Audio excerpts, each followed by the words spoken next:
नमस्कार दर्शकों कांग्रेस के वरिष्ठ नेता राहुल गांधी जो इन दिनों अमेरिकी दौरे पर हैं, हाल ही में जॉर्ज टाउन यूनिवर्सिटी में छात्रों के साथ एक बातचीत के दौरान जाति आधारित आरक्षण और यूनिफॉर्म सिविल कोड पर अपने विचार साझा किए।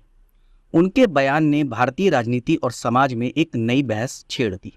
राहुल गांधी से जब जॉर्ज टाउन यूनिवर्सिटी में पूछा गया कि जाति के आधार पर आरक्षण कब तक जारी रहेगा, तो उन्होंने उत्तर दिया कि कांग्रेस इस मुद्दे पर तभी विचार करेगी जब देश में सामाजिक और आर्थिक समानता की स्थिति हो।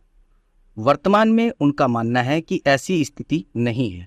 राहुल गांधी ने स्पष्ट किया कि जब तक आदिवासियों, दलितों और ओबीसी वर्ग के लोगों को समान अवसर नहीं मिलते, तब तक आरक्षण एक आवश्यक टूल रहेगा।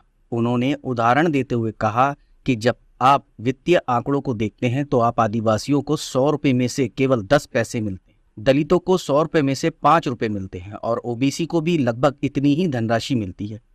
उनका कहना है कि वास्तविकता में इन समुदायों को उचित भागीदारी नहीं मिल रही है। भारत के शीर्ष बिजनेस लीडर्स की सूची में आदिवासी, दलित या ओबीसी का नाम ना होना इसका प्रमाण है।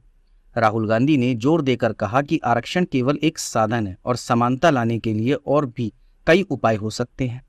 यूनिफॉर्म सिविल कोड के बारे में पूछे जाने पर राहुल गांधी ने कहा कि वह इस पर टिप्पणी केवल तब करेंगे जब उन्हें बीजेपी के प्रस्ताव की पूरी जानकारी होगी। उन्होंने ये भी कहा कि बीजेपी का प्रस्ताव अभी तक उनकी जानकारी में नहीं है, इसलिए इस पर कोई ठोस टिप्पणी करना मुश्किल हो सकती है।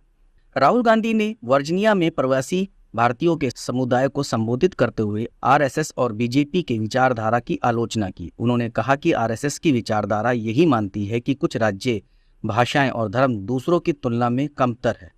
उन्होंने स्पष्ट किया कि भारतीय समाज में सभी भाषाएं, राज्य और धर्म समान महत्व के हैं और सभी का सम्मान आदर होना चाहिए। राहुल गांधी ने ये भी कहा कि आरएसएस और बीजेपी की ये मान्यताएं भारतीय विविधता और एकता को समझने में विफल है।